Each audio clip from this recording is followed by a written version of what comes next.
Smart P S C ഓൺലൈൻ്റെ daily current affairs സെഷനിലേക്ക് എല്ലാവർക്കും സ്വാഗതം. നമ്മളിന്ന് നോക്കാൻ പോകുന്നത് 2024 ജൂലൈ മാസം 6-ാം തീയതി പത്രങ്ങളിൽ വന്നിട്ടുള്ള പ്രധാനപ്പെട്ട കറണ്ട് അഫയേഴ്സ് ആണ്. അപ്പോൾ നമുക്ക് നേരെ ക്ലാസ്സിലേക്ക് പോവാം. നമുക്ക് ഒന്നാമത്തെ ചോദ്യം നോക്കാം. Bay of Bengal initiative for multi sectoral technical and economic cooperation ഡയറക്ടറായി നിയമിതനായത് ആരാണ്? ക്വസ്റ്റ്യൻ ഒന്നുകൂടി. Bay of Bengal initiative for multi sectoral technical and economic cooperation BIMSTEC ഡയറക്ടറായി നിയമിതനായത് ആരാണ്? പ്രശാന്ത് ചന്ദ്രൻ. അപ്പോൾ ബിംസ്റ്റെക്കിൻ്റെ ഡയറക്ടർ ജനറലായി നിയമിതനായത് ആരാണ്? പ്രശാന്ത് ചന്ദ്രനാണ്. ബിംസ്റ്റെക് അംഗരാജ്യങ്ങൾ എത്രയാണെന്ന് ചോദിച്ചു കഴിഞ്ഞാൽ 7 കേട്ടോ. Bangladesh, Bhutan, India, Myanmar, Nepal, Sri Lanka, Thailand ഇതൊക്കെയാണ് ബിംസ്റ്റെക്കിലെ അംഗരാജ്യങ്ങൾ. ഇതിൻ്റെ ആസ്ഥാനം ചോദിച്ചു കഴിഞ്ഞാൽ ധാക്കയാണേ. അപ്പോൾ ബിംസ്റ്റെക്കിൻ്റെ ആസ്ഥാനം എവിടെയാണ്? ധാക്കയാണ്. രൂപീകൃതമായത് 1997 കേട്ടോ. അപ്പോൾ bay of Bengal initiative for multi sectoral technical and economical cooperation ബിംസ്റ്റെക്കിൻ്റെ ഡയറക്ടർ ജനറലായി നിയമിതനായ വ്യക്തി ആരാണെന്ന് ചോദിച്ചു കഴിഞ്ഞാൽ ആരാണ്? പ്രശാന്ത് ചന്ദ്രനാണ്. രണ്ടാമത്തെ ചോദ്യം. ജാർഖണ്ഡിൻ്റെ പുതിയ മുഖ്യമന്ത്രിയായി നിയമിതനായ വ്യക്തി ആരാണ്? ഹേമന്ത് സോറൻ. അപ്പോൾ ജാർഖണ്ഡിൻ്റെ പുതിയ മുഖ്യമന്ത്രിയായിട്ട് നിയമിതനായ വ്യക്തി ആരാണെന്ന് ചോദിച്ചു കഴിഞ്ഞാൽ ആരാണ്? ഹേമന്ത് സോറനാണ്. ജാർഖണ്ഡിൻ്റെ പുതിയ മുഖ്യമന്ത്രിയായിട്ട് നിയമിതനായത് ആരാണ്? ഹേമന്ത് സോറനാണ്. മൂന്നാമത്തെ ചോദ്യം. CNG ഉപയോഗിച്ചിട്ടുള്ള ലോകത്തിലെ ആദ്യത്തെ ബൈക്ക് അവതരിപ്പിച്ചത് ആരാണ്? CNG ഉപയോഗിച്ചുള്ള ലോകത്തിലെ ആദ്യത്തെ ബൈക്ക് അവതരിപ്പിച്ചത് ആരാണ്? ബജാജ് ആണ് കേട്ടോ. അപ്പോൾ CNG ഉപയോഗിച്ചിട്ടുള്ള ലോകത്തിലെ ആദ്യത്തെ ബൈക്ക് അവതരിപ്പിച്ചത് ആരാണെന്ന് ചോദിച്ചു കഴിഞ്ഞാൽ ആരാണ്? ബജാജ് ആണ്. അടുത്ത ചോദ്യം. ലോകത്തിലെ ഏറ്റവും വലിയ കാർ മാർക്കറ്റ് നിലവിൽ വന്നത് എവിടെയാണ്? ലോകത്തിലെ ഏറ്റവും വലിയ കാർ മാർക്കറ്റ് നിലവിൽ വന്നത് എവിടെയാണ്? ദുബായ്. അപ്പോൾ ലോകത്തിലെ ഏറ്റവും വലിയ കാർ മാർക്കറ്റ് നിലവിൽ വന്നത് എവിടെയാണ് എന്ന് ചോദിച്ചു കഴിഞ്ഞാൽ എവിടെയാണ്? ദുബായിലാണ്. അഞ്ചാമത്തെ ചോദ്യം. റോസാരീറ്റ എന്ന നോവൽ ആരുടെ രചനയാണ്? റോസാരീറ്റ എന്ന നോവൽ ആരുടെയാണ്? അനിത ദേശായി.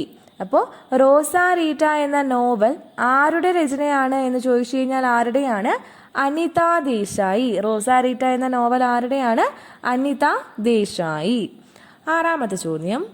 2024 ജൂലൈയിൽ സ്കൂൾ അച്ചടക്കത്തിൻ്റെയും വിദ്യാർത്ഥികളുടെ തെറ്റ് തിരുത്തലിൻ്റെയും ഭാഗമായി സതുദ്ദേശത്തോടെ അധ്യാപകൻ ശിക്ഷിക്കുന്നത് കുറ്റമായി കരുതാനാകില്ല എന്ന് വിധി പ്രഖ്യാപിച്ച ഹൈക്കോടതി ഏതാണ്? ക്വസ്റ്റ്യൻ ഒന്നുകൂടി പറയാം. 2024 ജൂലൈയിൽ സ്കൂൾ അച്ചടക്കത്തിൻ്റെയും വിദ്യാർത്ഥികളുടെ തെറ്റ് തിരുത്തലിൻ്റെയും ഭാഗമായി സതുദ്ദേശത്തോടെ അധ്യാപകൻ ശിക്ഷിക്കുന്നത് കുറ്റമായി കരുതാനാകില്ല എന്ന് പ്രഖ്യാപിച്ച ഹൈക്കോടതി ഏതാണ്? ഏത് ഹൈക്കോടതിയാണ്? കേരള ഹൈക്കോടതി. അപ്പോൾ 2024 ജൂലൈയിൽ സ്കൂൾ അച്ചടക്കത്തിൻ്റെയും വിദ്യാർത്ഥികളുടെ തെറ്റ് തിരുത്തലിൻ്റെയും ഭാഗമായി സതുദ്ദേശത്തോടെ അധ്യാപകൻ ശിക്ഷിക്കുന്നത് കുറ്റമായി കരുതാനാകില്ല എന്ന് പ്രഖ്യാപിച്ച ഹൈക്കോടതി ഏതാണെന്ന് ചോദിച്ചു കഴിഞ്ഞാൽ ഏത് ഹൈക്കോടതിയാണ്? കേരള ഹൈക്കോടതി. ഏഴാമത്തെ ചോദ്യം.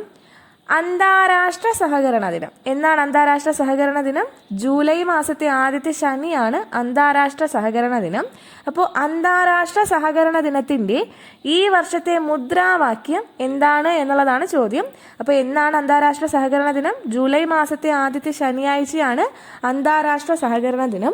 അപ്പോൾ അന്താരാഷ്ട്ര സഹകരണ ദിനത്തിൻ്റെ ഈ വർഷത്തെ മുദ്രാവാക്യം എന്താണ് എന്നുള്ളതാണ് ചോദ്യം. സഹകരണത്തിലൂടെ നല്ല നാളെയെ സൃഷ്ടിക്കുക എന്നാണ് അന്താരാഷ്ട്ര സഹകരണ ദിനത്തിൻ്റെ ഈ വർഷത്തെ മുദ്രാവാക്യം. അടുത്ത എട്ടാമത്തെ ചോദ്യം. മുഗൾ സാമ്രാജ്യത്വത്തിൻ്റെ ഉയർച്ചയും തകർച്ചയും അതിൻ്റെ പ്രധാന വ്യക്തികളുടെ കഥകളിലൂടെ വിവരിക്കുന്ന പുസ്തകത്തിൻ്റെ പേര്? മുഗൾ സാമ്രാജ്യത്വത്തിൻ്റെ ഉയർച്ചയും തകർച്ചയും അതിൻ്റെ പ്രധാന വ്യക്തികളുടെ കഥകളിലൂടെ വിവരിക്കുന്ന പുസ്തകത്തിൻ്റെ പേര് എന്താണ്? The book of emperors. The book of emperors എന്നാണ് പുസ്തകത്തിൻ്റെ പേര്. ഇത് എഴുതിയത് ആരൊക്കെയാണെന്ന് ചോദിച്ചു കഴിഞ്ഞാൽ അശ്വിത അജയ് കുമാർ, നിഖിൽ ഗുലാത്തി. അപ്പോൾ അശ്വിത അജയ് കുമാർ, നിഖിൽ ഗുലാത്തി എന്നിവർ എഴുതിയ പുസ്തകമാണ് ഏത്? The book of emperors. Mughal സാമ്രാജ്യത്തിൻ്റെ ഉയർച്ചയും തകർച്ചയും അതിൻ്റെ പ്രധാന വ്യക്തികളുടെ കഥകളിലൂടെ വിവരിക്കുന്ന പുസ്തകമാണ് ഏത്? The book of emperors. 9ാമത് ചോദ്യം, ലോകത്തിലെ ഏറ്റവും വലിയ നാവിക അഭ്യാസമായ റിംപാക്കിൽ ഭാഗമാകുന്ന ഇന്ത്യൻ കപ്പൽ ഏതാണ്? ലോകത്തിലെ ഏറ്റവും വലിയ നാവിക അഭ്യാസമായ റിംപാക്കിൻ്റെ ഭാഗമാകുന്ന ഇന്ത്യൻ കപ്പൽ ഏതാണ്? INS സിവാലിക്. അപ്പോൾ ലോകത്തിലെ ഏറ്റവും വലിയ നാവിക അഭ്യാസമായ റിംപാക്കിൽ ഭാഗമാകുന്ന ഇന്ത്യൻ കപ്പൽ ഏതാണ് എന്ന് ചോദിച്ചു കഴിഞ്ഞാൽ ഏതാണ്? INS സിവാലിക് ആണ്. 10ാമത്തെ ചോദ്യം, രാജ്യത്തെ ആദ്യത്തെ സെമി ഓട്ടോമേറ്റഡ് ക്രെയിനുകൾ സ്ഥാപിക്കപ്പെടുന്ന തുറമുഖം ഏതാണ്? രാജ്യത്തെ ആദ്യത്തെ സെമി ഓട്ടോമേറ്റഡ് ക്രെയിനുകൾ സ്ഥാപിക്കുന്ന തുറമുഖം ഏതാണ്? ഏത് തുറമുഖമാണ്? വിഴിഞ്ഞമാണ് കേട്ടോ. അപ്പോൾ രാജ്യത്തെ ആദ്യത്തെ സെമി ഓട്ടോമേറ്റഡ് ക്രെയിനുകൾ സ്ഥാപിക്കപ്പെടുന്ന തുറമുഖം ഏതാണെന്ന് ചോദിച്ചു കഴിഞ്ഞാൽ ഏത് തുറമുഖമാണ്? വിഴിഞ്ഞമാണ്. ഇന്നത്തെ അവസാനത്തെ ചോദ്യം, ബ്രിട്ടനിലെ ആദ്യത്തെ വനിതാ ധനമന്ത്രി ആരാണ്? ബ്രിട്ടനിലെ ആദ്യത്തെ വനിതാ ധനമന്ത്രി ആരാണ്? Rachel Reeves. അപ്പോൾ ബ്രിട്ടനിലെ ആദ്യത്തെ വനിതാ ധനമന്ത്രി ആരാണെന്ന് ചോദിച്ചു കഴിഞ്ഞാൽ ആരാണ്? അത് റേച്ചൽ റീവ്സ് ആണ്. നമ്മൾ ഇന്ന് പഠിച്ച ക്വസ്റ്റ്യൻസ് നമുക്കൊരു തവണ കൂടി റിവൈസ് ചെയ്യാം. നമ്മളിന്ന് ആദ്യം പറഞ്ഞു bay of Bengal initiative for multi sectoral technical and economic cooperation BIMSTEC ഡയറക്ടറായി നിയമിതനായ വ്യക്തി ആരാണ്? പ്രശാന്ത് ചന്ദ്രനാണ്. അപ്പോൾ നമ്മൾ ബിംസ്റ്റെക് അംഗരാജ്യങ്ങൾ പറഞ്ഞു, 7 എണ്ണമാണ് ഉള്ളത്. ഏതൊക്കെയാണ്? Bangladesh, Bhutan, India, Myanmar, Nepal, Sri Lanka, Thailand. ആസ്ഥാനം എവിടെയാണ്? ആസ്ഥാനം ധാക്കയാണ്. രൂപീകൃതമായതെന്നാണ്?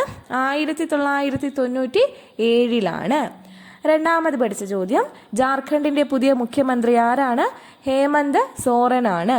CNG ഉപയോഗിച്ചിട്ടുള്ള ലോകത്തെ ആദ്യത്തെ ബൈക്ക്, CNG ഉപയോഗിച്ചുള്ള ലോകത്തിലെ ആദ്യത്തെ ബൈക്ക് അവതരിപ്പിച്ചത് ആരാണ്? ബജാജ് ആണ്. എന്നാൽ ലോകത്തിലെ ഏറ്റവും വലിയ കാർ മാർക്കറ്റ് നിലവിൽ വന്നത് എവിടെയാണെന്ന് ചോദിച്ചു കഴിഞ്ഞാൽ എവിടെയാണ്? അത് ദുബായിലാണ്. അടുത്തതൊരു പുസ്തകമാണ്. റോസാരീറ്റ എന്ന പുസ്തകം ആരുടെ രചനയാണെന്ന് ചോദിച്ചു കഴിഞ്ഞാൽ ആരുടെയാണ്? അനിത ദേശായി. 2024 ജൂലൈയിൽ സ്കൂൾ അച്ചടക്കത്തിൻ്റെയും വിദ്യാർത്ഥികളുടെ തെറ്റുതിരുത്തലിൻ്റെയും ഭാഗമായി സതുദ്ദേശത്തോടെ അധ്യാപകൻ ശിക്ഷിക്കുന്നത് കുറ്റമായി കരുതാനാകില്ല എന്ന് വിധി പ്രഖ്യാപിച്ച ഹൈക്കോടതി ഏതാണ്?